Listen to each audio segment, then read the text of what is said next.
ఆలోచన కానీ ఇంకా తనకు వచ్చిన ఆలోచన నాకు ఆలోచన ఇద్దరం చర్చించుకుని భాగం పంచుకునేవాళ్ళం. సమావేశాల్లో సైతం మేమిద్దరం అన్న రాత్రి చనిపోతాడు కలిసి అన్న ఇంట్లో మేమిద్దరం భోంచేయాలి. నేను ఆర్కే జరుగుతుందని చెప్పింది కదా.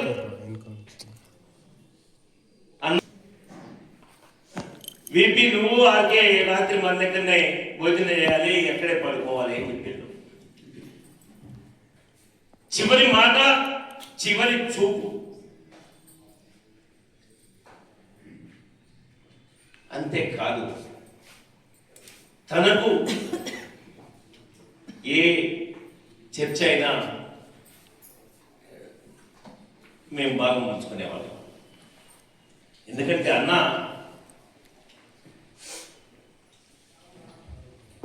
బహిరంగ ఉద్యమాల్లో, చట్టబద్ధ ఉద్యమాల్లో, చట్టాలను ఉల్లంఘిస్తూ జరిగే ఉద్యమాల్లో పార్టీ ఏ బాధ్యత ఇచ్చినా ఇది ప్రాణానికి రిస్క్ ఉంటుంది,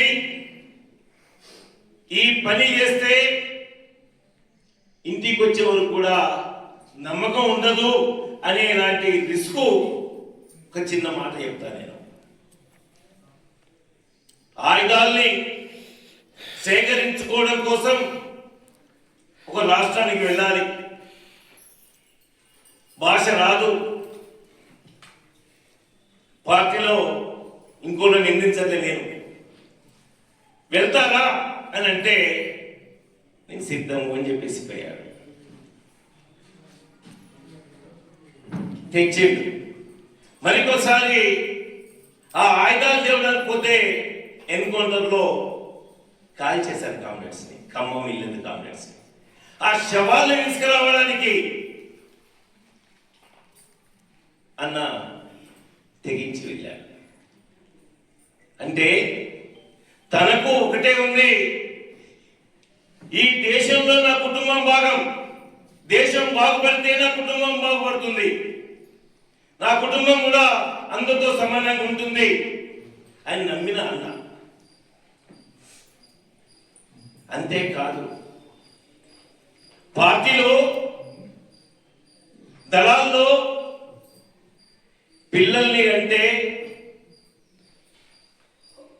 సాగలేరు, తన తాత దగ్గరనో, అమ్మమ్మ దగ్గరనో, నాన్నమ్మ దగ్గరనో ఉంటే పోలీసు నిర్బంధం పెరుగుతుంది అని గుర్తు తెలియని వాళ్లకు పిల్లలని ఒప్పచెప్పేశారు. ఈరోజు చాలా మంది పిల్లల చదువుల విషయంలో ఏది మంచి హాస్టలు, ఏది మంచి హాస్పిటలు అని ఆలోచించేది. కానీ అన్న ఆ బాబు బాగైంది, పోరైంది, కష్టమైంది, నష్టమైంది ఎన్నడూ చూడలే. వీళ్ళు లీగలయ్యే వరకు కూడా ఆ బాబు మంచి చెడు మన ఎక్కడ తించారు అక్కడ చూశారు. అందుకని కామెంట్స్ చంద్రశేఖర్ అన్న ఏదైతే మోడీ సర్కార్ అధికారంలోకి వచ్చిన తర్వాత అమెరికాకి లొంగి ఆదాని అంబానికి ఆర్థిక లాభం చేకూర్చడానికి, వ్యవసాయ రంగాన్ని ఉపజెప్పడానికి 3 నల్ల చట్టాలను తీసుకొస్తే ఆ 3 నల్ల చట్టాలు వ్యవసాయ రంగాన్ని మింగేస్తుంది, కార్పొరేట్ శక్తులకు దోచిపెడుతుంది. ఈ నల్ల చట్టాలని రద్దు చేయాలి అని చెప్పేసి 200 సంఘాలతో ఏర్పడిన సంయుక్త కిసాన్ మోర్చా దక్షిణ రాష్ట్రాలన్నీ పర్యటనలో, బస్సు యాత్రలో భాష రాకుండా భాష నేర్చుకోవడానికి ఇబ్బంది పడుతూ తను దక్షిణ రాష్ట్రాల పర్యటనలో మొత్తం మన సంఘం తరఫున, మన పార్టీ తరఫున ఉత్తర రాష్ట్రాల్లో యూపీ కానీ, బీహార్ కానీ ఆ ప్రాంతాలు కూడా తిరిగాడు. కేరళ, తమిళనాడు, కర్ణాటకే కాదు, ఆ విధంగా తను కష్టాలు ఏనాడు లెక్క చేయలేదు. కానీ చివరి సమయంలో తను తీసుకున్న నిర్ణయం మనకు ఆదర్శప్రాయమైంది కాదు, అది తువ్వ కాదు. గుండె నిబ్బరం ఉన్న మనిషి, ధైర్యం ఉన్న మనిషి. మన వాళ్ళకు చెప్పి మన విప్లవోద్యమంలో వచ్చిన విభేదాల వల్ల మనం ఘర్షణ చేసుకొని బోధికదారులు చేసుకున్న సమయంలో ప్రతిఘటన పేరుతో కానీ, ప్రజా ప్రతిఘటన పేరుతో కానీ, జనశక్తి పేరుతో కానీ ఇక్కడ మనం చూసాం పీపుల్స్ వార్. ఈ నేటి మావోయిస్టులైన పీపుల్స్ వార్. మన పార్టీ క్యాడర్పేట మనోహరబాదు, చక్రాలపల్లి కొలిపాక అటు సిరికొండ పోతే గడికోలు, రామడుగు, నిజామాబాద్ పోతే సీతాపల్లి, సిరిపూరు, నేలకల్లు క్యాడర్ పైన నాటి పీపుల్స్ వారు దాడులు చేస్తే ఎదుర్కొన్నాం. ఆ రకంగానే కామ్రేడ్ చంద్రశేఖర్ అన్న ఒకవైపు విప్లవకారులు కొట్టుకోవద్దు, చంపుకోవద్దు అనే బలమైన అభిప్రాయం ఉన్నప్పటికీ కామ్రేడ్స్ అధ్యక్షులు కమ్మపల్లి, ఆసపుత్తూరు, గడిపోరు, ఉప్పాలపల్లి, అమినాపూర్, గాన్లపేట అనేక గ్రామాల నుంచి వచ్చిన అన్నలు, అక్కలు అందరికీ పార్టీ తరఫున ఉద్యమ అభినందనలు తెలియజేస్తా ఉన్నా. ముఖ్యంగా ఇప్పటి వరకు రాయల చంద్రశేఖర్ అన్న కుటుంబం, రాయల చంద్రశేఖర్ అన్న జీవితం, తన ఆశయం మన కామ్రేడ్స్ అందరూ వివరించారు. ఆ ఆశయాన్ని సాధించడానికి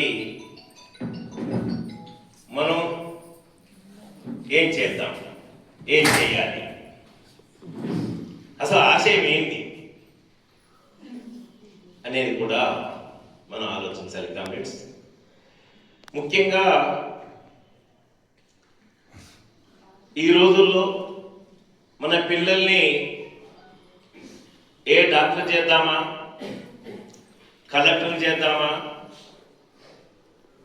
సాఫ్ట్వేర్ ఇంజనీర్ చేసి అమెరికాకు, ఏ ఆస్ట్రేలియాకో పంపిద్దామా అని ఆలోచిస్తున్న ఈ రోజు అన్న చంద్రశేఖర్ అన్న కానీ, రవణ కానీ చదువుకున్న రోజుల్లో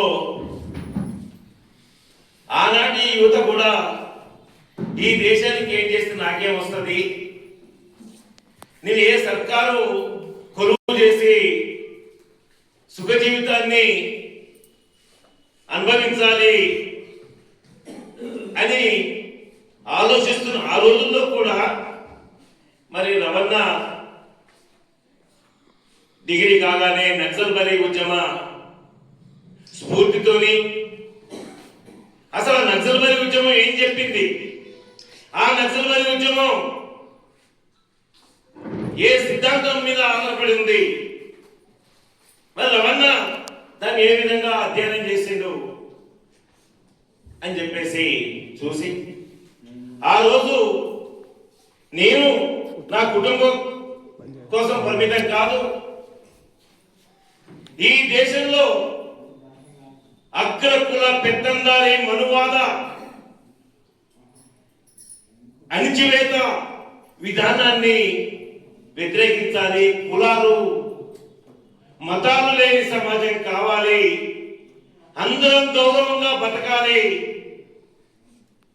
ఆ భూమి మీద కానీ, ఆ ఫ్యాక్టరీలో మిషన్ల మీద కానీ అందరికీ హక్కు ఉండాలి. ఒక మాట చెప్పాలంటే ఉత్పత్తి సాధనాల్ని ప్రజల పరం కావాలి, ఆ సమాజం కావాలి అని కోరుకుందే నక్సల్బరీ సిద్ధాంతం. ఆ నక్సల్బరీ సిద్ధాంతాన్ని సాధించడానికి అనేక రూపాలు వేరు. ఆ జోలికి మనం పోకుండా ఉంటే చూద్దాం. ఆ రకంగా ఒక కుటుంబంలో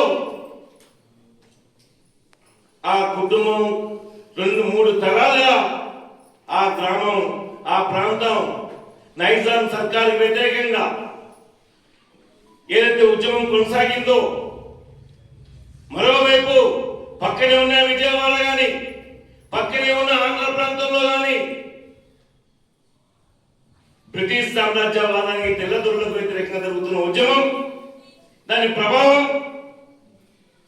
ఇవన్నీ కూడా మన అన్న వాళ్ళ కుటుంబాల పైన, ఆ గ్రామం పైన పడి అన్నవాళ్ళు ఈ దేశానికి, ఈ ప్రపంచానికి మార్క్సిజమే, ఆ సిద్ధాంతమే గొప్పది, దాన్ని ఆచరించాలి అని చెప్పి నమ్మి వచ్చిన కుటుంబం మన చంద్రశేఖర్ అన్న వాళ్ళది. ఇకపోతే చంద్రశేఖర్ అన్న చాలా నాకు, మేమిద్దరం 1980 నుంచి ఆత్మరక్షణ ఆయుధం కోసం వెళ్ళి ఆత్మరక్షణ ఆయుధాన్ని తన నుంచి తీసుకున్న మొదటి నుంచి, ఆ రోజు నుంచి నాకు అన్నతో బాగా దగ్గర పరిచయం.